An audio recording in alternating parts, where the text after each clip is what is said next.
नमस्कार दोस्तों, कैसे हैं आप सब। आई होप अच्छे होंगे। आयोग ने आपका यूपी ट्रिपल पेट का नोटिफिकेशन जारी कर दिया है। तो आइए देखते हैं आपके आवेदन की तिथि क्या है, आपके सिलेबस क्या है, सब पे चर्चा करेंगे बारी बारी करके। तो उत्तर प्रदेश अधीनस्थ सेवा चयन आयोग ने ये जारी किया है आपका, जिसमें विज्ञापन के प्रकाशन की तिथि तो आज ही का डेट है आपका, आज ही जारी हुआ है 1/8/2026 को, 1 अगस्त 2026 को। जिसमें पंजीकरण की डेट की बात करें, स्टार्ट कब से होगा फॉर्म भरना आपका, तो 3/8/2026, 3 अगस्त 2026 से आप फॉर्म भरने की शुरुआत कर सकते हैं। जिसमें लास्ट डेट की अगर हम बात करें तो 1/9/2026 तक है, यानी 1 सितंबर 2026 तक आपका लास्ट डेट है।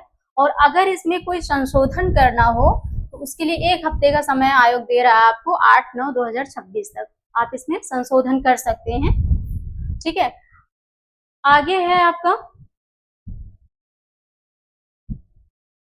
अगर हम वन टाइम रजिस्ट्रेशन यानी ओटीआर की बात करें तो आपका आवेदन से पहले ओटीआर की जरूरत है। ओटीआर आपको तैयार रखना है। अगर मान के चलिए आपका ओटीआर अभी नहीं हुआ है तो आयोग की आधिकारिक वेबसाइट upSSC.gov.in पर जाकर के ओटीआर पंजीकरण कर सकते हैं। ठीक है, ये आपको इस वेबसाइट पर जाकर के आप ओटीआर अपना पंजीकरण कर सकते हैं। प्रारंभिक अर्हता परीक्षा 2026 हेतु आवेदन करने से पूर्व अभ्यर्थी यह सुनिश्चित कर लें कि उनके द्वारा ओटीआर में अंकित समस्त विवरण त्रुटि रहित है, मतलब कोई कमी तो नहीं है। ये आवेदन से पहले आपको तय करना पड़ेगा, देखना पड़ेगा, चेक कर लेना पड़ेगा। यदि अभ्यर्थी ओटीआर में संशोधन करना चाहते हैं तो उन्हें प्रारंभिक अर्हता परीक्षा 2026 के पंजीकरण से पूर्व ओटीआर में अनिवार्यता संशोधन करना होगा। आगे देखते हैं आगे क्या लिखा है इन्होंने। अगर यहीं पे ऑनलाइन शुल्क का भुगतान की बात करें, समायोजन तथा आवेदन पत्र सबमिट करने की बात करें तो अभ्यर्थी शुल्क के भुगतान होने के उपरांत भुगतान की पुष्टि होने तक कुछ समय तक प्रतीक्षा करें। इस अवधि में किसी भी बटन को पुनः क्लिक ना करें तथा ब्राउजर को रिफ्रेश अथवा बंद ना करें, यानी जब तक आपका भुगतान नहीं हो जाता तब तक आप किसी भी बटन पर क्लिक ना करें। अभ्यर्थी निर्धारित शुल्क भुगतान क्रेडिट कार्ड, जो आपका शुल्क भुगतान करने का जरिया है वो क्रेडिट कार्ड से कर सकते हैं, डेबिट कार्ड से कर सकते हैं, इंटरनेट बैंकिंग, यूपीआई, एसबीआई चालान के माध्यम से ही आप वेबसाइट पर दिए गए निर्देश का पालन करते हुए कर सकते हैं। भुगतान जो है आप एक credit card, debit card, internet banking, UPI और या एसबीआई चालान के माध्यम से ही वेबसाइट पर दिए गए निर्देश के अनुसार ही कर सकते हैं। किसी अन्य माध्यम से निर्धारित शुल्क का भुगतान करने की अनुमति आपको नहीं दी गई है आयोग की तरफ से। वहीं पर अगर हम आवेदन शुल्क की बात करें कि आयोग की तरफ से क्या शुल्क निर्धारित किया गया है, तो अगर जनरल की हम बात करें, अनारक्षित वर्ग की, सामान्य वर्ग की बात करें तो 160 प्लस 25 रुपए इन्होंने ऑनलाइन प्रोसेसिंग शुल्क वसूलने की बात करी है। तो टोटल मिलाकर के 185 रुपया शुल्क ले रहे हैं। आवेदन शुल्क है जो आपका ये 185 रुपया होगा जनरल का। वहीं पे अगर अन्य पिछड़ा वर्ग जो है ओबीसी जो है आपका, इनका भी 185 रुपया है, यानी जो जनरल है ओबीसी है इन दोनों का 185 रुपया शुल्क होगा, आवेदन शुल्क होगा। वहीं अगर एससी की बात करें, एसटी की बात करें तो इनका भी 95 रुपया होगा, 95 रुपया होगा, इनका भी सेम ही है दोनों का, एससी एसटी का 95 रुपया शुल्क होगा। और वहीं अगर दिव्यांगजन की बात करें इनका शुल्क क्या होगा, तो सिर्फ इनका ऑनलाइन प्रोसेसिंग शुल्क ही वसूलने की बात करी गई, यानी सिर्फ 25 रुपया इनका आवेदन शुल्क होगा। वहीं अगर देखें तो स्वतंत्रता संग्राम सेनानी के आश्रित, सैन्य वियोजित भूतपूर्व सैनिकों, उत्कृष्ट खिलाड़ियों एवं महिला अभ्यर्थियों को क्रमांक 1 से 4 यानी 1 से 4 तक जो शुल्क निर्धारित किया गया है उल्लिखित उनकी मूल श्रेणी के अनुसार शुल्क देय होगा। यानी अगर इनमें से कोई महिला है जो फॉर्म अप्लाई कर रही है तो जो शुल्क निर्धारित किया गया, अगर वो ओबीसी से है तो ओबीसी के अकॉर्डिंग उनको शुल्क पे करना होगा, जनरल की है तो जनरल की SC हैं, ST हैं, तो उसके अकॉर्डिंग ही शुल्क पे करना होगा। अभ्यर्थी अपनी मूल श्रेणी के अनुसार निर्धारित शुल्क पे करेंगे, भुगतान करेंगे। आगे देखते हैं। वहीं अगर आवेदन पत्र में संशोधन की अगर बात करें तो अभ्यर्थी आवेदन पत्र को अंतिम रूप से सबमिट करने के उपरांत ही आवेदन पत्र के अनुमान्य विवरण में संशोधन कर सकते हैं। पहले आपको फॉर्म सबमिट करना होगा, उसके बाद ही आप उसमें संशोधन कर सकते हैं जो भी डेट दिया गया है आयोग की तरफ से। आवेदन पत्र में अनुमान्य संशोधन दिनांक 10/8/2026 से आयोग की वेबसाइट पर उपलब्ध रहेगा। आप देख सकते हैं। आवेदन में संशोधन की अंतिम तिथि जो होगी वो 8/9/2026 होगी, यानी 10/8/2026 पे 26 को आयोग की वेबसाइट पर उपलब्ध रहेगा। आप संशोधन कर सकते हैं और इसकी अंतिम तिथि जो होगी वो 8/9/2026 होगी। तो इस बीच ही आप इसमें संशोधन कर सकते हैं। उक्त तिथि के उपरांत आवेदन पत्र में संशोधन किया जाना संभव नहीं होगा। अगर आपने 8/9/2026 तक इसमें संशोधन नहीं किया तो उसके उपरांत, उसके बाद आपके आवेदन पत्र में संशोधन करने की संभावना नहीं होगी। इस संबंध में त्रुटि सुधार संशोधन हेतु कोई ऑफलाइन, ऑनलाइन प्रत्यावेदन पर विचार नहीं किया जाएगा। तो याद रहे कि जो डेट निर्धारित किया गया है आयोग की तरफ से संशोधन करने का, तो उस डेट पर आप ध्यान देंगे और जो भी संशोधन करना होगा इस डेट के बीच में ही आप करेंगे। आगे देखते हैं आपकी शैक्षिक अर्हता की वहीं बात करें। शैक्षिक अर्हता जो है आपकी प्रारंभिक अर्हता परीक्षा 2026 में हाई स्कूल, आपका 10th क्लास कंप्लीट होना चाहिए और कंप्लीट होने की जो तिथि है आपकी 1 जुलाई 2026, 1 जुलाई 2026 होना चाहिए लास्ट डेट।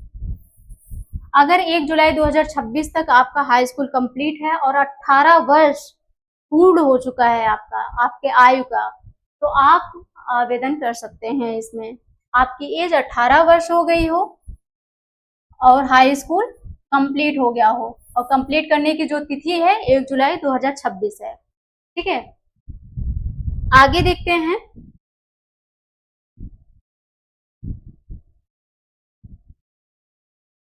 आयु सीमा की वहीं बात करें।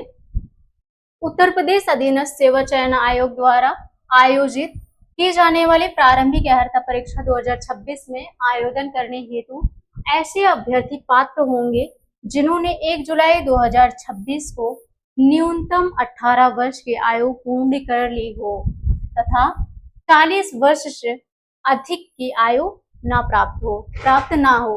मतलब यही कहने का है इनका कि 18 वर्ष जो है आपका, ये मिनिमम एज की बात करी है इन्होंने। मिनिमम एज आपकी क्या होनी चाहिए? मिनिमम एज आपकी होनी चाहिए 18 वर्ष। वही मैक्सिमम एज की बात करें अगर, तो इन्होंने 40 वर्ष की बात करी है। मिनिमम एज आपकी 18 वर्ष होनी चाहिए और मैक्सिमम एज 40 होनी चाहिए, और 18 भी कब कंप्लीट हुआ होना चाहिए? 1 जुलाई 2026 को। आगे देखते हैं आपका वही सिलेबस की अगर बात करें। सिलेबस इन्होंने क्या दिया है? सिलेबस आपका यहाँ से है। परीक्षा योजना एवं पाठ्यक्रम की, तो भारतीय इतिहास से बात करें, इंडियन हिस्ट्री से सिंधु घाटी सभ्यता यानी इंडस वैली सिविलाइजेशन, वैदिक संस्कृति यानी वैदिक कल्चर, और बौद्ध धर्म हो गया आपका, जैन धर्म हो गया जिसमें महावीर को पढ़ना है उनकी जीवनी, और बौद्ध धर्म में आपको गौतम बुद्ध को पढ़ना है उनकी जीवनी और उनकी शिक्षाएं। और मौर्य वंश की बात करें तो मौर्य वंश में आपको सम्राट अशोक को पढ़ना है। गुप्त वंश हो गया, गुप्त वंश में समुद्रगुप्त, चंद्रगुप्त द्वितीय को पढ़ना है। हर्षवर्धन हो गया, राजपूत काल, सल्तनत काल, मुगल साम्राज्य, मराठा, ब्रिटिश राज का अभ्युदय एवं प्रथम स्वतंत्रता संग्राम, ब्रिटिश राज का सामाजिक आर्थिक प्रभाव। ये आपका बात करें अगर भारतीय राष्ट्रीय आंदोलन को छोड़ करके इन्होंने क्या क्या इंक्लूड किया हुआ है, एंशिएंट हिस्ट्री, मेडिवल हिस्ट्री और मॉडर्न हिस्ट्री, ये तीनों चीजें जोड़ करके इन्होंने कितना कहा है? 5 नंबर का। 5 नंबर का आपका रहेगा ये।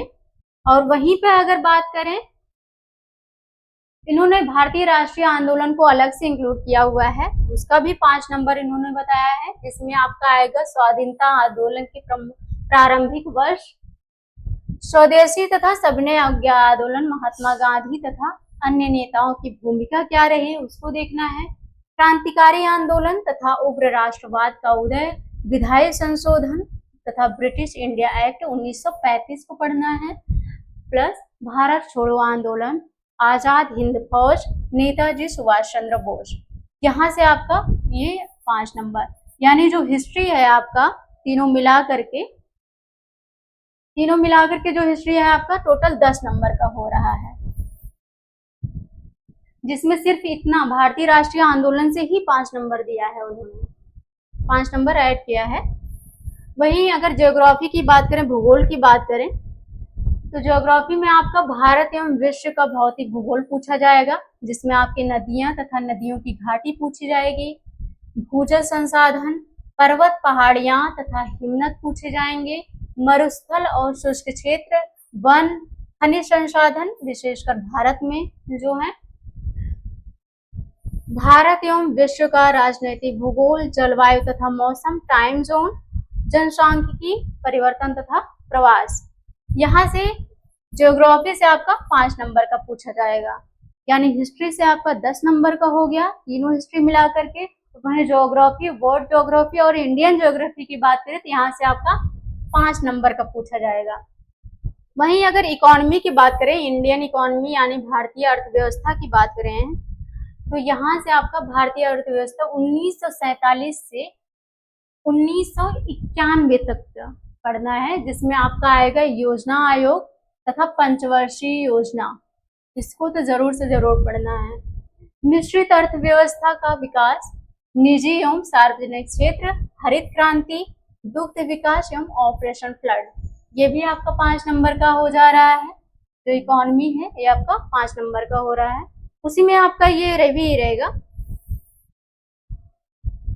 इकोनॉमी आपका 5 नंबर का हो रहा है, जिसमें आपका रहेगा, और प्लस में बैंकों का राष्ट्रीयकरण तथा सुधार, वर्ष 1991 में आर्थिक सुधार तथा उसके बाद की अर्थव्यवस्था पढ़ना है, वर्ष 2014 के पश्चात जो भी आर्थिक सुधार हुए भारत में उसको भी देखना है, जैसे कृषि सुधार हो गया, ढांचागत सुधार हो गया, श्रम सुधार हो गया, आर्थिक सुधार हो गया, प्लस जीएसटी, इसको हमें पढ़ना है। तो टोटल मिला करके आपका जो इकोनॉमी हो गया, इकोनॉमी से आपका 5 नंबर का आ रहा है, 5 नंबर के क्वेश्चन दिए जाएंगे। वहीं अगर इंडियन कॉन्स्टिट्यूशन की बात करें, Indian constitution plus and public administration, यानी भारतीय संविधान एवं लोक प्रशासन की अगर बात करें, तो भारतीय संविधान से जो है पूछा जाएगा आपका भारतीय संविधान की मुख्य विशेषताएं, राज्य के नीति निर्देशक सिद्धांत, मौलिक अधिकार एवं मौलिक कर्तव्य, संसदीय प्रणाली, संघीय प्रणाली, संघ एवं केंद्र शासित प्रदेश, केंद्र राज्य संबंध पूछे जाएंगे, न्यायिक ढांचा, सर्वोच्च न्यायालय और उच्च न्यायालय। वहीं जिला प्रशासन भी पूछा जाएगा, स्थानीय निकाय तथा पंचायती राज संस्थाएं, ये भी आपका 5 नंबर का आ रहा है। भारतीय संविधान एवं लोक प्रशासन भी आपका 5 नंबर का पूछा जाएगा। वहीं अगर सामान्य विज्ञान की बात करें, यानी जनरल स्टडीज की, जनरल साइंस की बात करें, जनरल साइंस में आपका प्रारंभिक भौतिक विज्ञान, प्रारंभिक रसायन विज्ञान, प्रारंभिक जीव विज्ञान, यहाँ से भी आपका 5 नंबर का आ रहा है। वहीं अगर प्रारंभिक अंक गणित की बात करें, तो पूर्ण संख्या, भिन्न तथा दशमलव पूछा जाएगा, प्रतिशत पूछा जाएगा, साधारण अंक गणितीय समीकरण पूछा जाएगा, वहीं वर्ग एवं वर्गमूल भी आएगा, घातांक एवं घात और औसत, यहाँ से आपकी बात करें तो 5 नंबर का पूछा जाएगा ये भी। वही सामान्य हिंदी अगर देखें, जनरल हिंदी की बात करें तो, जिसमें आपका संधि हो गया, विलोम शब्द हो गया, पर्यायवाची शब्द हो गया, वाक्यांशों के लिए एक शब्द हो गया, लिंग हो गया, और समश्रुत भिन्नार्थक शब्द, मुहावरे, लोकोक्तियां हो गए, सामान्य अशुद्धियां हो गया, लेखक और रचनाएं, गद्य एवं पद्य से जो भी लेखक और रचनाएं हैं ये भी पूछा जाएगा। तो आपका कितने नंबर का हो जा रहा है? ये भी आपका जो सामान्य हिंदी है, जनरल हिंदी है, ये भी आपका 5 नंबर का पूछा जाएगा। वहीं अगर सामान्य अंग्रेजी की बात करें, सामान्य अंग्रेजी में आपका अंग्रेजी व्याकरण हो गया, अपठित गद्यांश पर आधारित प्रश्न हो गए, कुछ प्रश्न भी पूछे जाएंगे, ये भी आपका 5 नंबर का हो रहा है। वहीं अगर तर्क एवं तर्क शक्ति की बात करें, लॉजिक एंड रीजनिंग की बात करें, तो बृहत एवं लघु पूछा जाएगा, क्रम एवं रैंकिंग, संबंध, समूह से भिन्न को अलग करना, कैलेंडर एवं घड़ी, कारण और प्रभाव, कोडिंग डिकोडिंग, संख्या तथा अक्षर, निगमनात्मक तर्क, कथन, विश्लेषण एवं निर्णय। ये आपका बात करें 5 नंबर का हो रहा है। तर्क एवं तर्क शक्ति से 5 नंबर का क्वेश्चन आएगा। वहीं सामयिकी की बात करें, करंट अफेयर की बात करें, तो करंट अफेयर भारतीय एवं वैश्विक यानी इंडियन लेवल और वर्ल्ड लेवल दोनों आपको पढ़ना है, जो आपका 10 नंबर का आ रहा है। इस पर भी फोकस करना पड़ेगा, करंट अफेयर पर, क्योंकि ये 10 नंबर का पूछ रहा है। वहीं अगर सामान्य जागरूकता की बात करें, जनरल अवेयरनेस की बात करें, तो भारत के पड़ोसी देश, देश, राजधानी एवं मुद्रा से क्वेश्चन आएगा, भारत के राज्य तथा केंद्र शासित प्रदेश, भारतीय संसद, राज्यसभा, लोकसभा और विधानसभा, विधान परिषद, राष्ट्रीय एवं अंतर्राष्ट्रीय दिवस, विश्व संगठन एवं अनेक उनके मुख्यालय, विश्व संगठन एवं उनके मुख्यालय, उनके हेडक्वार्टर्स जो हैं, भारतीय पर्यटन स्थल, भारत की कला एवं संस्कृति से क्वेश्चन आएगा, आर्ट एंड कल्चर से।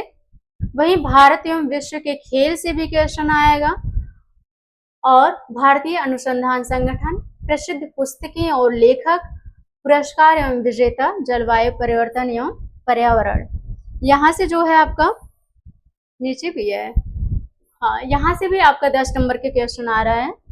कहाँ से? सामान्य जागरूकता से, जनरल अवेयरनेस से 10 नंबर के क्वेश्चन पूछ रहा है आपका। नीचे आपका अपठित हिंदी गद्यांश का विवेचन एवं विश्लेषण।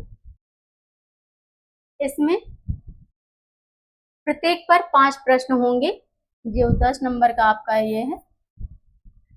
ग्राफ की व्याख्या एवं विश्लेषण की बात करें, 2 ग्राफ, प्रत्येक पर 5 प्रश्न होंगे, ये भी आपका 10 नंबर का है। और वहीं तालिका की व्याख्या एवं विश्लेषण की बात करें, तो ये भी आपका 10 नंबर का है। आगे देखते हैं आपका। वहीं अगर लिखित परीक्षा के संबंध में विशेष नोट की बात करें, तो यदि प्रारंभिक अर्हता परीक्षा 2026 हेतु प्राप्त आवेदन पत्रों की संख्या अत्यधिक होती है और आयोग के लिए समस्त अभ्यर्थियों की लिखित परीक्षा एक से अधिक पाली में आयोजित की जाना सुविधाजनक नहीं होता है, तो उक्त लिखित परीक्षा एक से अधिक पालियों में आयोजित की जा सकती है। यदि परीक्षा एक से अधिक पालियों में आयोजित की जाती है, तो अभ्यर्थियों के तुलनात्मक मूल्यांकन हेतु स्कोर का नॉर्मलाइजेशन की प्रक्रिया लागू होगी। यानी अगर अभ्यर्थियों की संख्या ज्यादा होती है, तो ऐसे सिचुएशन में आयोग को एक से अधिक पाली में परीक्षा का आयोजन करवाना होगा, और अगर एक से अधिक पाली में परीक्षा का आयोजन होगा, तो वहां पे नॉर्मलाइजेशन का होना तय है, इतना समझ लीजिए। वहीं अगर स्कोर की वैधता की अवधि की बात करें, प्रारंभिक अर्हता परीक्षा में प्राप्त अंक आयोग द्वारा परीक्षा परिणाम निर्गत किए जाने, आयोग की वेबसाइट पर अपलोड किए जाने की तिथि 3 वर्ष तक प्रभावी होंगे। यानी इसकी जो स्कोर की वैधता है वो आपके 3 वर्ष की है, ठीक है। वहीं अभ्यर्थियों के लिए महत्वपूर्ण अनुदेश की बात करें, क्या अनुदेश है? वहीं अगर अभ्यर्थियों के लिए महत्वपूर्ण अनुदेश की बात करें, तो उत्तर प्रदेश के आरक्षित श्रेणी के सभी अभ्यर्थी आवेदन में अपनी श्रेणी अवश्य अंकित करें। अभ्यर्थियों के अहर अनहर होने के संबंध में आयोग का अंतिम निर्णय होगा। हाई स्कूल अथवा समकक्ष उत्तीर्ण परीक्षा के प्रमाण पत्र में अंकित जन्म तिथि ही मान्य होगी। जन्म तिथि हेतु उक्त प्रमाण पत्र के अतिरिक्त अन्य कोई अभिलेख मान्य नहीं होगा। यानी आपके सर्टिफिकेट में जो भी डेट मेंशन है जन्म तिथि का, डेट ऑफ बर्थ का, वही मान्य। वहीं अगर बात करें, अभ्यर्थी द्वारा एक से अधिक आवेदन करने की दशा में अंतिम सबमिट किया गया आवेदन ही स्वीकार होगा। शेष सभी आवेदन निरस्त माने जाएंगे। अभ्यर्थी आवेदन में संशोधन की अंतिम तिथि तक ही अपने आवेदन पत्र में अनुमन्य विवरण को संशोधित कर सकते हैं। उक्त तिथि के उपरांत आवेदन पत्र में किसी भी स्तर पर संशोधन संभव नहीं है। इस संबंध में आयोग से किया जाने वाला पत्राचार मान्य नहीं होगा। यानी जो आयोग ने संशोधन की अंतिम तिथि यानी जो डेट डिसाइड किया है उन्होंने, उस डेट के अंदर ही आप अपना संशोधन करवा सकते हैं, क्योंकि उसके बाद उसके उपरांत आपका संशोधन मान्य नहीं होगा। बस यहीं तक दोस्तों, मिलते हैं नेक्स्ट वीडियो में। बहुत बहुत धन्यवाद।